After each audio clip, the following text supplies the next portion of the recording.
Welcome back, folks, to the show. Of course, you're still live on the Joy News channel. It's the AM show, but it's now time for E-Corner with yours truly, Noella Karen Yali. And obviously, I'm smiling for a reason. We're not in, happy times. I should probably have a grimace on my face or a grim or something. But I'm choosing to smile because I want to celebrate this woman, this phenomenal woman we have lost, talking about the late Nana Konadu Agyeman-Rawlings. And I want to celebrate her because I think she was a very colorful person. And if she had the opportunity to speak to us from wherever she is, I'm sure she would ask that we celebrate her and not mourn her. She lived such a full life, if you ask me. And I want to dedicate the show to celebrating her. Such a sad person. I was shocked. I was in the newsroom yesterday when we heard about the news, and obviously, as professionals, you would want to confirm the news, wait to not go ahead of the family, wait for the family to officially come out with a communique about her passing. And so we did all of that. I was still in denial until we had a confirmation, and yeah, it dawned on me that this great, phenomenal woman whom I have admired, it's such unfortunate that I never got to meet her in person, but I did admire her from afar. She stood for women in such a monumental way, and I'll tell you all about it. But first, we put up some little sum, to celebrate her life of color. Take a look.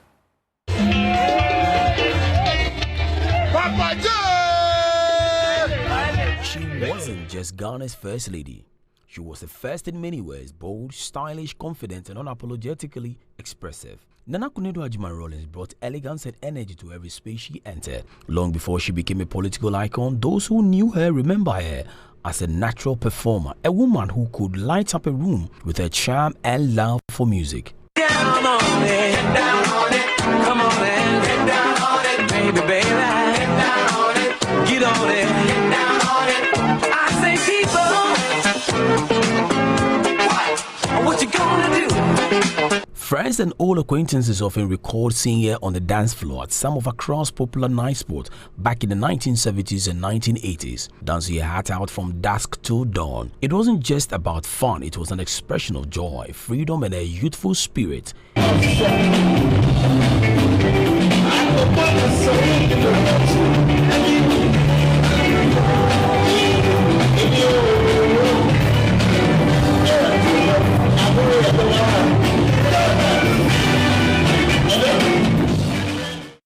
Even after she assumed the role of First Lady, that spark never faded.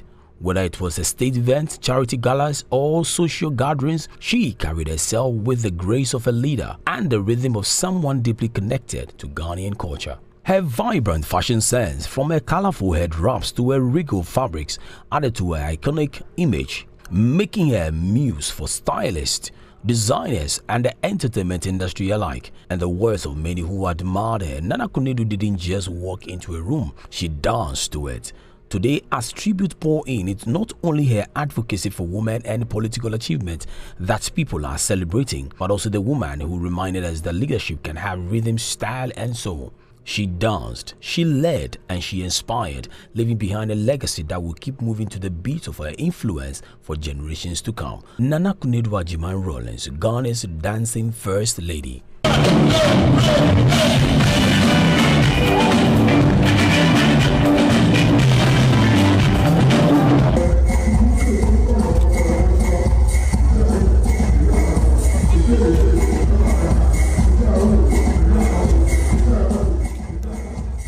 And that's the phenomenal Nana Agyeman-Konadu Rawlings. And like I said, she was such a phenomenal woman.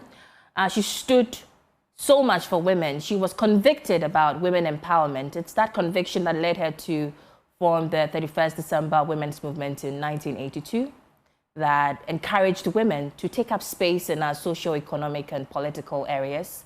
It's the same conviction that made her represent Ghana as First Lady at the 1995 Beijing conference, that conference that got a lot of, leaders to commit to empowering women and removing barriers to our advancement. And so for me, it's sad that we've lost her. I think she's one of a kind, would never, get her type.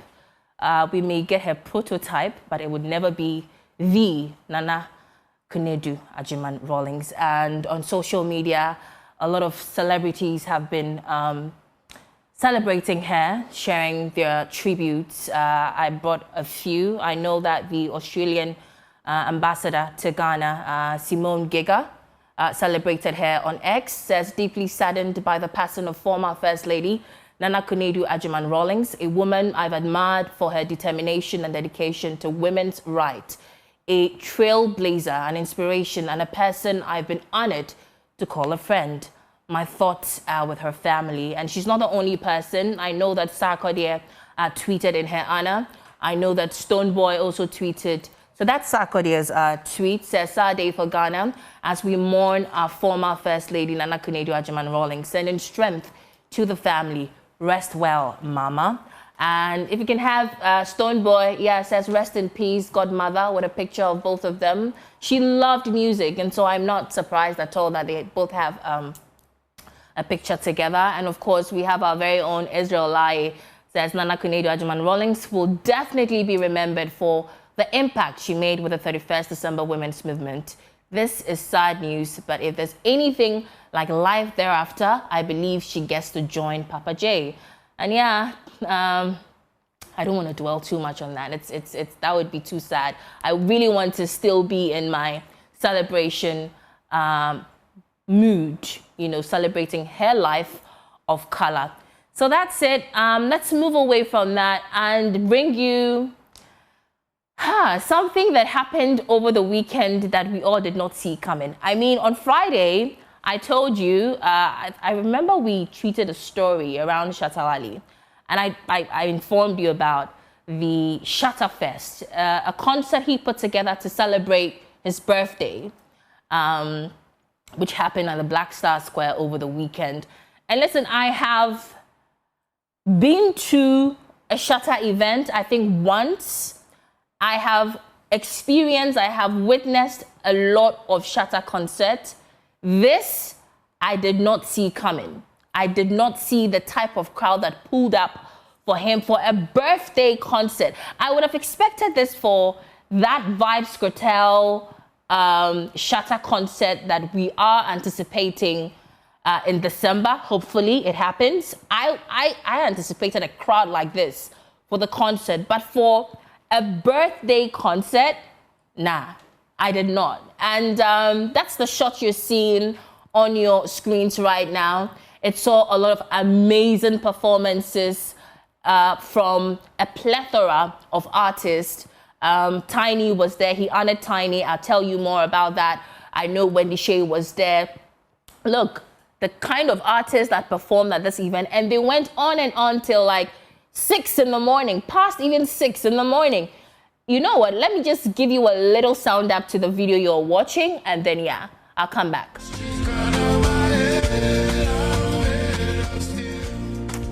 I mean, I stand to be corrected, but I don't think any musician in Ghana, I stand to be corrected, I don't think any musician in Ghana has been able to pull that crowd Shatta pulled. And something that stood out for me during his performances, when it was time for Tiny, who is a veteran Ga rapper, to come and perform, he took that as an opportunity to let people know how instrumental Tiny was in his life. And in his word, he said, maybe I shouldn't take the words from him, right? Let's just take a look at that visual.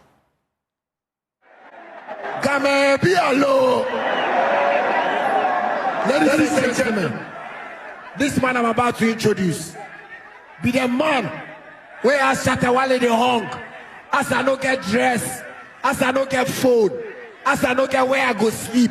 He be to take care of me. Ladies and gentlemen, let me welcome Tiny.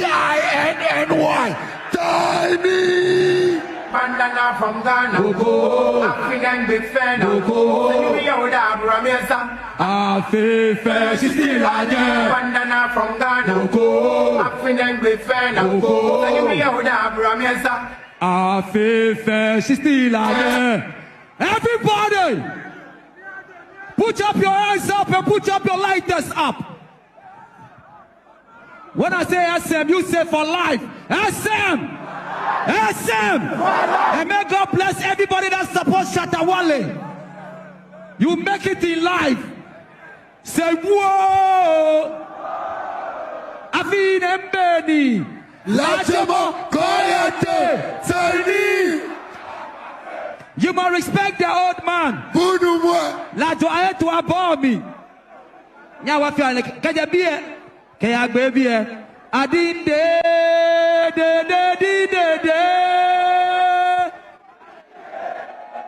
Beautiful. Beautiful. I'm a strong advocate for showing gratitude. I think gratitude is even much more powerful than a prayer is. When you show gratitude, even to God, it works magic. And so for me, to see him lie down, prostrate, flat for Tiny, because he remembers him for the impact he had in his life when he was nobody, when nobody knew about Shatta Wale, when crowds like these would not pull out for him. Tiny saw him and saw his becoming of who he is today. And so, yeah, that was really, really beautiful. Tiny came by the hit studio. I would have brought you a reaction, but for time. But yeah, he spoke about how he saw today, even back then, in him. And they asked him to describe the kind of relationship he has with Shatta Wale. He says it's a father and son type of relationship. And then they spoke to Sammy Flex, who is the communications person now for Shatta Wale. I don't know why they give him that tag, because if you ask me, I think Sammy Flex is still Shatta's manager, right? But let's just, go with what they say he is. And they asked him, this event that you guys were able to pull together, I mean, take us through the organization process. And he says it took them 13 days to put together the event you saw.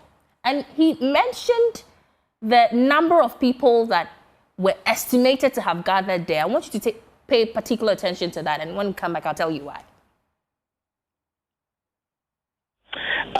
We are excited. I must say, Shatta Wale himself is very happy.